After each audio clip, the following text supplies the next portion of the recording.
कि बहन मायावती यहाँ पर पहुँच चुकी हैं और उनके साथ आकाश आनंद थे, जिन्होंने कि पैर छूकर उनका आशीर्वाद इस बार भी लिया है। आपको बता दें, इस तरह से आकाश आनंद यहाँ पर साथ में हैं। आकाश आनंद को बिहार की जिम्मेदारी पहले ही दी जा चुकी है। और आपको बता दें कि बहन मायावती भी यहाँ पर बैठी हैं और अब से कुछ देर के बाद बहन मायावती अब से कुछ देर के बाद यहाँ पर मुस्लिम समाज से चेहरों को, जो यहाँ पर कार्यकर्ता पहुँचे हुए हैं, उनको वो दिशा निर्देश देंगी किस तरह से बसपा में मुस्लिम चेहरों की भागीदारी को बढ़ाया जाएगा। वो सब करेंगी। आप देख सकते हैं कि किस तरह से बहन मायावती जी यहाँ पर बैठी हुई हैं। और आपको बता दें कि अब से कुछ देर के बाद मायावती यहाँ पर मुस्लिम समाज से जुड़े चेहरों को जुड़ेंगी।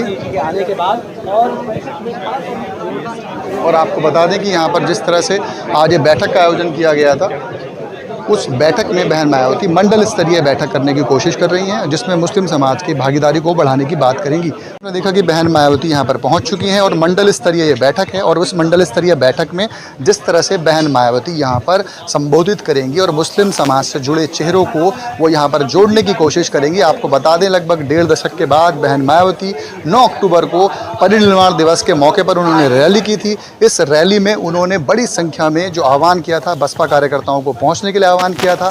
बसपा कार्यकर्ता उस रैली में पहुंचे, लाखों की संख्या में पहुंचे, जिसके बाद लगातार यहां पर बैठकों का दौर जारी है। चाहे वो महा बैठक हो, जहां ऑल इंडिया लेवल की बैठक हो, चाहे वो उत्तराखंड के पदाधिकारियों की बैठक हो। और आपको बता दें कि 9 अक्टूबर के बाद जिस तरह से यहां पर बैठक हुई थी, उसके लिए मायावती ने सभी को धन्यवाद दिया था, पदाधिकारियों को धन्यवाद दिया था। और आपको बता दें, आज 28 अक्टूबर है। मुस्लिम समाज की भागीदारी को बढ़ाने के लिए यहाँ पर मायावती ने एक बैठक का आयोजन किया है, जिसमें मुस्लिम समाज से जुड़े तमाम चेहरों को यहाँ पर आप बता दें, जिस तरह से मुस्लिम समाज के चेहरों को जोड़ने के लिए मंडल स्तरीय, उत्तर प्रदेश मंडल स्तरीय बैठक आयोजन की जा रही है।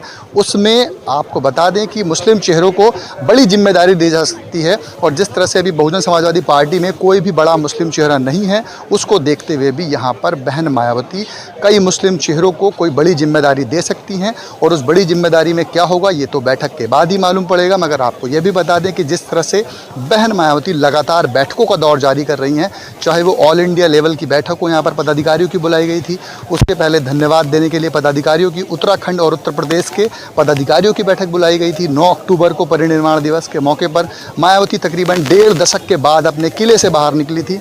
जो ये आप देख रहे हैं मायावती का कार्यालय है, यानी कि बहुजन समाजवादी पार्टी का प्रदेश कार्यालय है। वो इस कार्यालय में अक्सर बैठक करती थी, मगर 1.5 दशक के बाद मायावती को ये एहसास हुआ कि अगर उनको किला फतेह करना है, अगर उनको चुनाव जीतना है, अगर 2027 में फिर से सरकार बनानी है, बहुमत के साथ सरकार बनानी है, तो उनको बाहर निकलना पड़ेगा। बहुजन समाज पार्टी की जो बसपा सुप्रीमो है, 4 बार में उत्तर प्रदेश की मुख्यमंत्री रही हैं, अब वो बाहर निकली हैं। उसके बाद बैठकों का दौर शुरू हुआ है।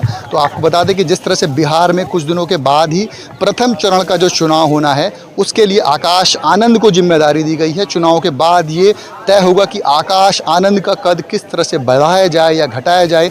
आज भी आकाश आनंद अंदर पहुंचे हुए थे साथ में।